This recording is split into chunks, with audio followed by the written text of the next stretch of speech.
And welcome, folks. So, first off, welcome back. Secondly, I want to apologize yesterday. Apparently, my stream signal was very weak and it was kicking me out due to a storm outside, as well as apparently my Chromebook here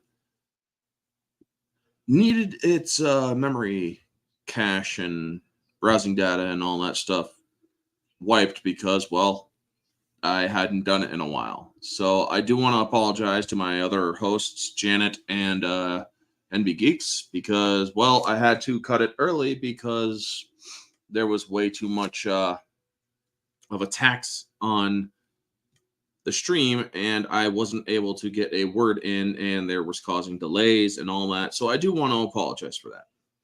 But now we are back with Tuesday. The theme for July is horror. And today is, as the overhead here shows, horror-themed monster movies. Movies like The Relic, Last Voyage of the Demeter, Silver Bullet, The Mummy, Mimic, Boogeyman. Movies of monsters, your favorite or your classic horror. You got The Wolfman and all of them. How these movies shaped my thoughts as a kid and growing up even. And the funny thing is, Silver Bullet here was actually my second horror movie. Yeah. I saw Fright Night, the original Fright Night, when I was around 5 years old. And then I saw Silver Bullet because they were on the same tape and they were both back to back. And my childhood. But before I get further into any further, let me say hi to the Real Nerdy Review, Neozoic, and Vanya. Also, folks, if you want to support this channel, I am looking for subs more than anything. Subs, likes, and sharing. Subs, likes, and sharing. If you can do that and help get my channel out there, that is the most important. I want to get to 2,000 subs before I get any... Or I want to get to 2,000 subs before I get to year 2025. So 2025 by 2025. Also, my schedule is thus: Sundays are the recap, Mondays are the rants, Tuesdays are the themes, Wednesday on Jade Shadow's channel twice a month for ones and twos, and singles on X exclusively for twice a month for the singles. This week is Legend of Tarzan with what's his name? Skarsgård, Bill Skarsgård. And then the Friday is Orange Hat Uncensored. So yeah, that is what's going to be going on. And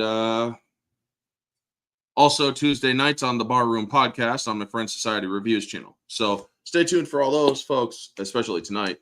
And we will get into more stuff as we go on. I am streaming this also on X, so thank you to all who are watching on X, but I also appreciate my YouTube viewers more, as they are the ones who have been sticking with me the longest. So also, hello to Tony Montana as well. Good to see you.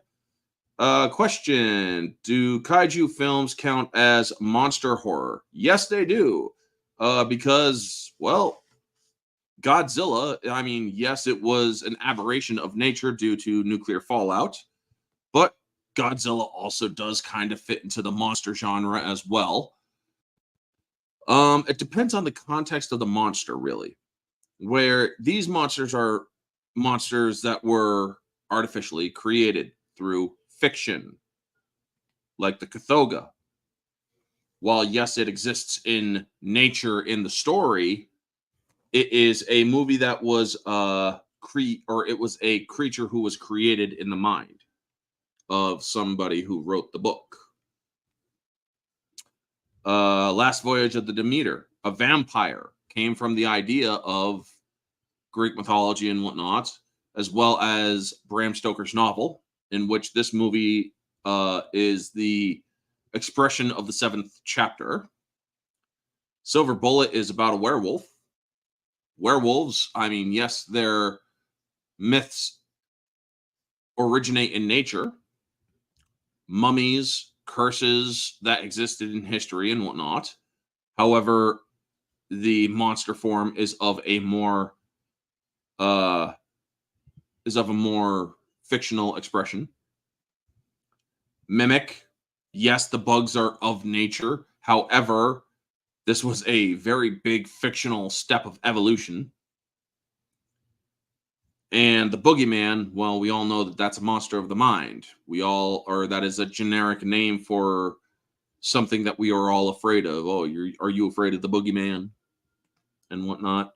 So yes, these are movies that are of those nature. And they really have a way of playing with your mind, because these are the ones that go bump in the night. These are the ones that are basically saying, how do these, or what can these things do that can invoke our terror up here, that can get into our heads? We know, or we can always learn about monsters in nature, like I discussed last week. We can learn about them. We can educate ourselves on the realities of those creatures, of those monsters, of those horrors, of those animals. However, in these ones, you can't educate yourselves on them, because nowadays you can.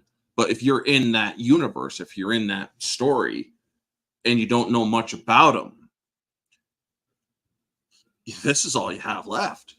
What are these things capable of? You got to learn about them on the fly. And characters often have to learn through experience. I mean, through vampires, we all know sunlight, stake through the heart, crosses sometimes, and holy water. Depends on the myth of the vampire. Werewolves, silver. Sometimes in the myths, even any normal means can do it, just a regular old bullet. But originally it was silver that killed a werewolf. The mummy, you had to break the curse and other such things. Do I prefer monster movies where I know less of, or don't see much, or, more of, see a lot of? I prefer a movie that keeps it kind of like the Kathoga in The Relic. This one. Oh, hold on, brand. This is a great horror film, The Relic, because the monster, you see a bit here, you see a bit there, you see a little bit, you don't know exactly what you're seeing. And then later, when it is fully revealed, you are like, holy shit, this is the stuff of nightmares.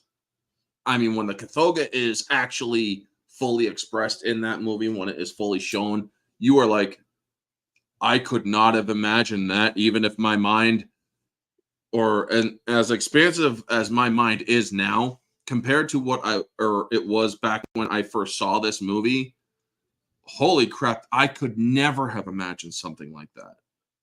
It was way out there. I mean, semi with the predator mandible opening up, mandible bits.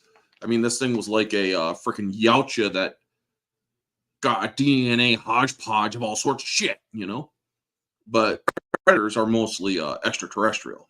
That's why I did extraterrestrial horror at the beginning of the month. But yes, to answer your question, Neozoic, I do like the slow burn, the slow reveal, where you don't see the full thing until later when it's time to reveal it, where you can't hide it anymore. I mean, that's kind of how they did it with Last Voyage of the Demeter a little bit. They kind of built up a little bit of a hint here, a shadow moving, but then they did show it because they couldn't exactly not show it, They couldn't exactly not show Dracula, because we all know Dracula. We all know vampires and whatnot. And so, yeah, I do prefer the less is more until it's time where you can't deny showing it any further. You got to have that reveal. And you got to make people kind of creeped out in the movie. But you also have to have a proper payoff. When you are showing this creature, you can't just kill it quickly. You got to show this sucker really ripping into people. You got to really get that thing going to where people are like, oh my God, the potential of such a creature then you got to unleash that potential, you know, showing these monsters at the right moment. I mean, where you see the take Boogeyman for a good example. I mean, you see a little bit here and there. You see its face, then you see it moving around. You see the light just kind of cascade off of it a little bit, and then later on, you see what it's fully capable of. You see how it's able to move around in the shadows, staying at the edge of light, and only revealing itself when it has no choice but to attack because, oh shit, I'm noticed, time to go. You know? Then you have these ones too, which were great, but also they did show more and more. They had the slow reveal that these things are man-sized, the mimics, the Judas breed, as they call them. Now, I have the director's cut of this movie, folks, which gives Norman Reedus a bit in the movie because Norman Reedus was in the movie for a bit or a tiny part, but they cut the scene in the original in the original release. So in the director's cut, it's actually better, and they give him his shout out. But yeah, the Mimic was such a great movie because it's like, holy crap, these things didn't evolve over thousands of years. They evolved over generations. Generational, or when it comes to the insect world, generations can span dozens to thousands of generations in a year. Can you imagine how these things would continue to evolve over a year when they were put into a non-controlled environment, an uncontrolled environment? That is what Mimic does. I mean, they explain it so perfectly. I mean, so you're just walking in the or down in a subway and you see this guy in a trench coat and whatnot, and you see that they're walking a little bit and you get a good look, but it's just a face that, or just a normal face. But then you really get a closer look and it's like, okay, can't hide. Now it's going to kill you. Because you see that it's not a human. You see that it is, well, a rather giant roach. So yeah. The Mummy, while the original was very much horror, and this one with Brendan Fraser, it wasn't. It was a little bit of horror because, well, yeah, sucking people dry of their living juices and all that shit. But it was also more comedy and slapstick because of Brendan Fraser and whatnot. When you have a movie like this, though, where you know it's a werewolf, but you don't know what the werewolf is. You know that it's you don't know what it looks like. This is one of the best werewolf movies, in my opinion. Yes, I have even seen An American Werewolf in London. Great werewolf story. Not gonna knock it. Great werewolf story. But with that movie, I spent over a month with that movie in my head. An American Werewolf in London, that is. I spent a month with that movie in my head, seeing different, better takes of it, how they could redo it better. And I can completely see exactly how to make that movie almost shot for shot, but totally better. But last Voyage of the Demeter, when me and Mara are going to be talking about that, not this Thursday, but next Thursday, we got some thoughts on it, some hits and misses on it. But the reason why I chose it is because it is coming, or we are going to be discussing it, but also this is one of the best takes of Dracula, in my opinion. Because this shows Dracula, not just the cunning being that everybody knows Dracula to be, but also that force of nature, that monster. Dracula doesn't discriminate in this movie. He kills everything to feed. And it's great.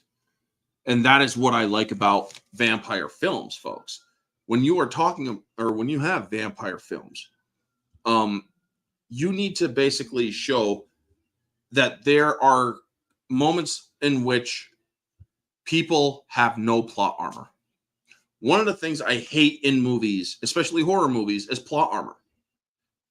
If you are doing a real monstrous horror movie, take your plot armor, shove it up your ass. The only person who gets the plot armor is the person who's going to live. If they live. Last Voyage of the Demeter should not have had a single survivor. That's my opinion on it. Last Voyage of the Demeter should have had no survivors on the Demeter. Because that is how it was. All hands dead on the Demeter. When the Demeter pulled into London, it was due to Dracula manipulating the weather, which he is able to do. But yeah, with but if you are going to have a monster movie, nobody should be safe. Kids, adults, fucking animals. Nothing is safe, and that's why I liked Last Voyage of the Demeter. Nothing was safe. When you have a werewolf movie, nobody should be safe. Because otherwise, you are saying, well, okay, we can't exactly kill kids here because, well, we don't want to upset audiences. Fuck the audience! I'm sorry, but if you are making a horror movie, the audience wants you to break the rules. This is our way of escape, folks. When you are doing your escapism, you want to go to a movie that doesn't have the right rules, or that doesn't have the rules of, oh, you can't kill animals, you can't kill people, you can't kill this, you can't kill that. Yes, you can. Fuck your rules. Throw them out the window. Leave one alive if the story calls for it. But absolutely make sure that you have a great execution of the film. You're going to have creative kills. You're going to have kills that are so shocking at first that it's like, oh my God. You know, those real hit you in the face hard kills. Like, oh my God, man. Kind of like in the Wolfman remake, with Benicio del Toro and Anthony Hopkins, when he is looking at his brother who had just died and he had come to bury and whatnot. It's like, oh shit, you know? This guy is I had missed his whole life. And then he pulls off the sheet and sees that half of his brother's face is gone. And so he jumps back like this. It's like, jeez, what the hell could have done this, you know? Those kind of reveals how a creature can tear a person up. The Wolfman is a great movie in its own right. However, it struggles with its comparisons of theatrical as well as its director's cut. The director's cut is actually worse objectively than the theatrical, because the theatrical had a good cut. The director's cut, when it comes to monster films, you gotta be aware of what you're doing in your story. And a good way of showing what was wrong with that in the Wolfman, between theatrical and directors, theatrical cut has a telegram that was sent by Emily Blunt's character to Benicio del Toro. And so he went to London, or he went to Blackmore to see his family and to see his brother off to the next world to mourn his brother. Well, in the director's cut, she visits him personally, and he kind of sends her off because he's like, I haven't seen my brother in so long. My father's fucking lunatic. I don't want to go back. Goodbye. I don't care. But then he still goes anyway. And he also says that these are or I got a letter from his fiance. So it's like, no, she visited you in London. Question: does Jurassic Park series count as monster horror or nature horror, since non-avian dinosaurs are animals, clone animals, but still animals? I would say Jurassic Park was a hodgepodge aberrations of dinosaurs. So they kind of fit into the monster genre. However, they also do fit in nature genre. So yes, they're interesting to talk about in either or stream, because these are creatures that were created genetically. They are aberrations.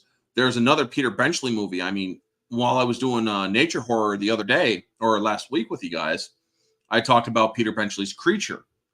Or not Peter Benchley's Creature, but Peter Benchley's The Beast, which was the giant squid movie, as well as Peter Benchley's Jaws.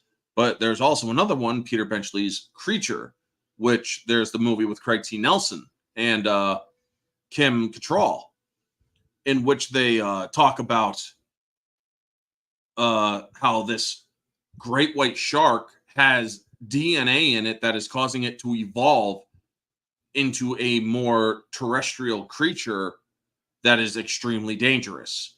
A shark, a great white shark that has human DNA overtaking its genetic or its physical genetic expression. Meaning the shark was a shark, but over time it grew fucking arms, and then it grew legs, and then it jumped out onto or off or out of the water, and well, it started to drown because it started to suffocate, but then it evolved it with a creature that has lungs. Another good movie, or Cocaine Bear. That movie I haven't seen yet, and good to see you, Conroy. Always a pleasure. Cocaine Bear is more nature. It's a bear that got high on cocaine, and well, hilarity and insanity ensued apparently. But when it comes to movies like Peter Benchley's Creature, it was a man-made horror of a natural expression, meaning it was a great white. It started out as great white, but due to the influence of man and their genetic experimentation, this thing turned into something more than just a shark. It had the instincts and the lethality of a shark. Its teeth were still there. It's very dangerous. It operates on blood and instinct. However, now it could walk on land. It could breathe on land. No place was safe from this thing. You know? Nothing was safe from it. Having a great white on land is insane, folks. Insane. In the membrane. And having it sprout freaking arms and legs? That's the stuff that monsters are made of. Something that can, or an evolutionary being. I mean, if Alien, or if I didn't do extraterrestrials, Alien would have been on the monster list, because Alien is also a miracle of evolution, that of which was the perfect killing machine. These things take the genetic makeup of its host and then becomes tailor-made to be a killer of that species. You know, that's what these kind, or that's the kind of horror that is intriguing for me. I mean, while monsters are all good and great, yes, I love monster films. But you also are dealing, or especially monsters that are smart, monsters that don't discriminate, monsters that will shock the hell out of you and make you go, oh my God, they went there. Holy shit. When I saw Last Voyage of the Demeter, I'm like, holy crap, they fucking went there. Holy crap, they fucking went there. And they did a great job with it. And that is why I like that movie. I mean, I'm not fond of the ending of it. I feel the ending was rather needed, but I still liked it. But other monster movies like The Wolfman, Silver Bullet. Silver Bullet didn't show the werewolf in its entirety until the last act. You saw the eyes. You saw it from the back. You saw it in darkness. You saw it reflected in the water. You saw an arm come up and grab people, and that was about it. You saw it tear into people, sure, but you didn't see the full monster until the end of the movie. And that is when you are really scared, because at times you are only seeing the viciousness of this monster without being able to see it clearly. So you know what it can do, but now you see it and it's like, oh crap, That's what it looks like. Holy shit, you know? There's a movie when I was a kid, Alice in Wonderland, the Little Alice movie, the girl, and then Alice Through the Looking Glass, which had the Jabberwocky. I remember being so scared of the Jabberwocky when I was a little kid. I recently saw that thing as an adult last year, and I'm like, how on earth was I afraid of this thing as a kid? Because it now looks so abhorrent. But that's the wonderful thing about a child's mind when they are seeing a monster. They will remember it as the most horrifying thing. And yet, later on, as they get older, they realize that these things are not real. They will not hurt you. And they also look ridiculous when you look at them in real life. But that is the beauty of monster horror. You know, you get these great ideas. This is where most creators can really express their ideas, really give an idea of their ideal killer, the ideal force of nature or force of mind that can be expressed in a monstrous form to kill others. And if the A Quiet Place monsters were not extraterrestrial, they would also be an extremely extremely discussable topic in the specific or stream. Sorry, but I already discussed them. I mean, creatures that can or that will attack any slight provocational noise. I mean, if a fucking trash panda is getting in the trash and pisses off these creatures, well, we all saw what happened in A Quiet Place 1. It just fucking smashes the damn raccoon. But yeah, a creature that just, I love them. Werewolves are one of my favorites. Vampires, werewolves, they're my favorites because you have these creatures. Yes, you have the ones that are bound by myth. Silver kills them. Then you have the ones that are bound by non-myth, or not by myth in weakness, but by myth in origin, you see.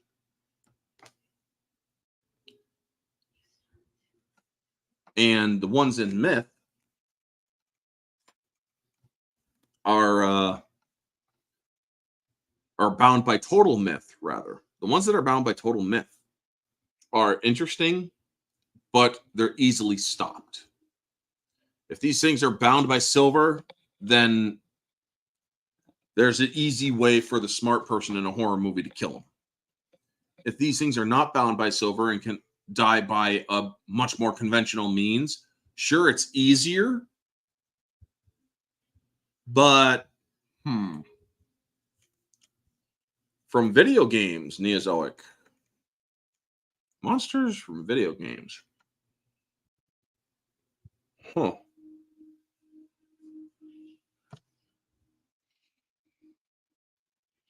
The liquor. The liquor from Resident Evil is one of the good ones. However,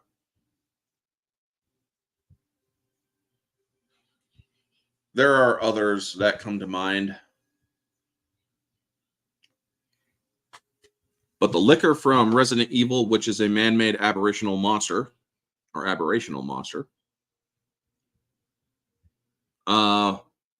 I thought that was a good one. The monsters from Resident Evil, as well as Resident Evil 4, the Las Plagas, and whatnot, they're interesting takes. The mutational aspect of a liquor from the movie, anyway, was interesting. I'm trying to think of what other monsters from video games, because I don't play video games much anymore. I mean, you also have characters that are monstrous, like from whatchamacallit, from like Mortal Kombat, like Moloch and Kintaro and the Shokans, like Goro and Kintaro, Shiva. great beasts there. Let's see here. I mean, these are creatures. Take even the Cerberus. I mean, Sci-Fi Channel. When the Sci-Fi Channel was the Sci-Fi Channel, not the Sci-Fi Channel, but the Sci-Fi Channel. Again, there's Sci-Fi, SCI-FI, and then there's Sci-Fi, which is SYFY. Why would you change that? When they were doing monster films, like semi-naturist ones where there was that rattlesnake that was bred with a cobra that was absolutely this giant fucking snake that was called Seth. It's like, holy crap, man. That's creepy. That's creepy. Yeah, that's creepy.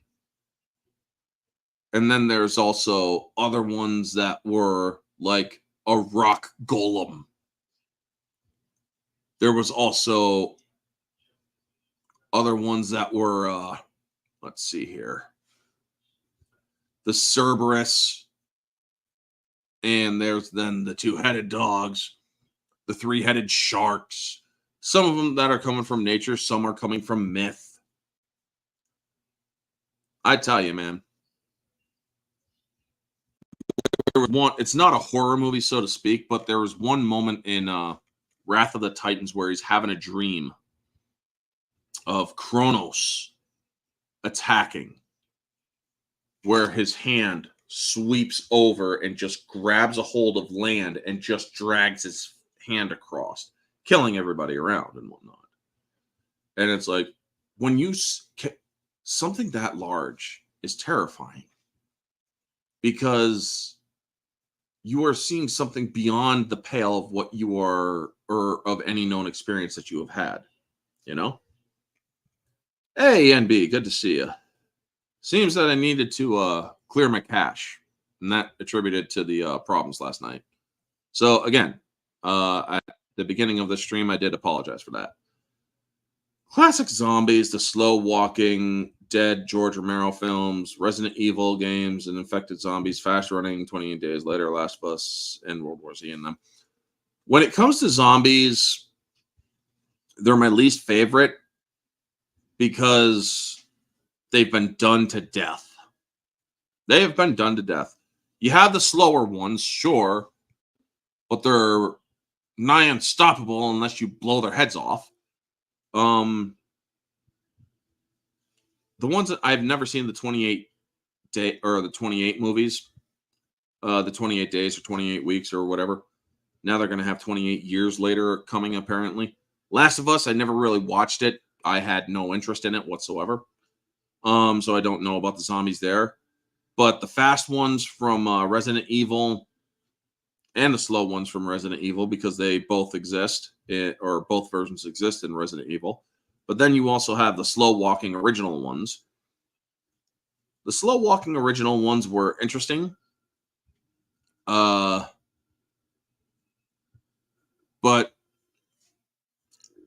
I don't know. It's hard to really differentiate because both have such great qualities about them. You know? But yeah, there's movies when it comes to horror, and you have your monsters, not natural or not nature monsters like the ones out in nature, not monsters that come from space, but ones that are in your head, like the Boogeyman. Great film. And they really went there when it came to the beginning of that movie, where the Boogeyman killed a toddlerish age of a child.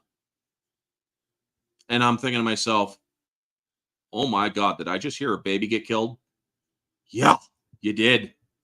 Or yeah, I did. And it's like, I was so close to being like, fuck this, I'm out. You just killed a fucking baby.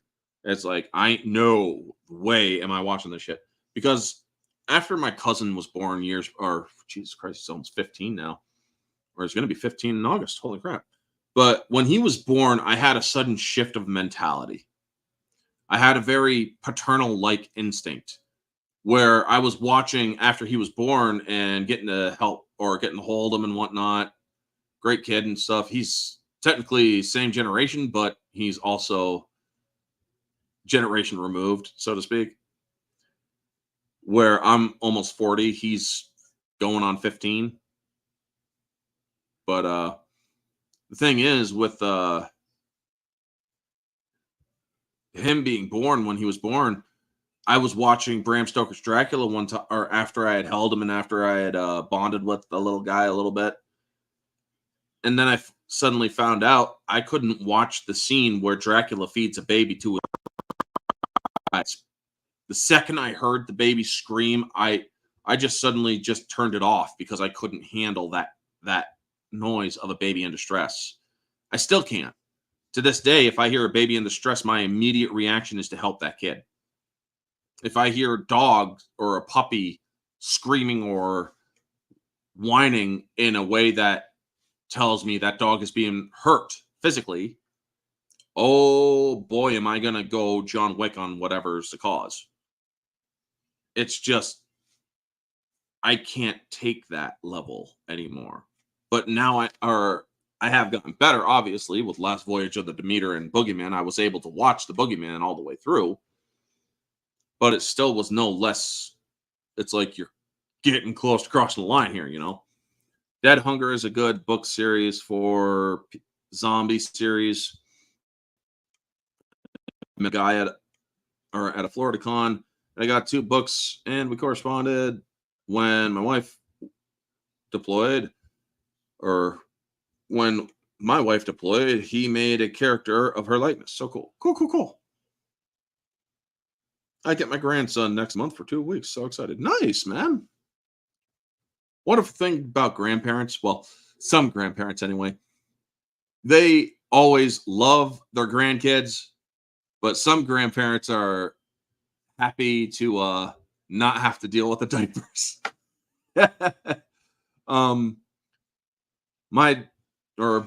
They will, don't get me wrong, they will change diapers if the diapers need changing. But they are so happy that they are not the ones that have to change them all the other times when they're not visiting.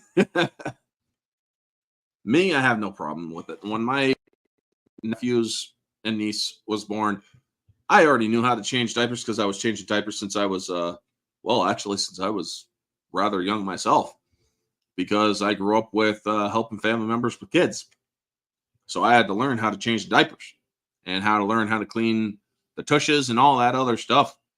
And, well, yeah, I was prepared for it. So I'm prepared for that aspect of child care and whatnot. However, I admit, having a kid for my own, it'd be an expensive endeavor that I'm ill-equipped for. But, yeah, getting back to movies, because we kind of went off on a tangent there. Killing kids in movies, horror movies, if you remove that plot armor in most horror movies, you get a better movie, because it shows that nobody is safe, as I discussed that earlier. However, I would have a hard time watching them, especially if they get younger and younger. I mean, if you have like a 10-year-old kid, I mean, it was a hard watch, especially when it's going after kids, you know? But then during the adult bit of it, it's like, okay. But it didn't bother me too much because I had already saw the Tim Curry one back when I was younger. But it's like you just showed the It Chapter 1 with the newer one after my cousin was born. It's like, holy crap, man, that's kind of hitting a little harder. Thank you for dropping by, Neozoic. I'm gonna be getting ready to end soon anyway, because these ones are more around 40 odd minutes. But yeah, take care, Orange, Nerdy, Vanya, Tony, Conroy, NB, and the rest of the good folks. Yeah. Alien 3 lost me because of Newt. I was like, then what was that freaking point of Aliens? Yeah. Alien 3, folks, I had a hard time watching Alien 3 after my troubles in 2017, because Alien 3 didn't skimp from, shall we say, child nudity. And I had a hard time watching that. I kind of averted my gaze a little bit more during that.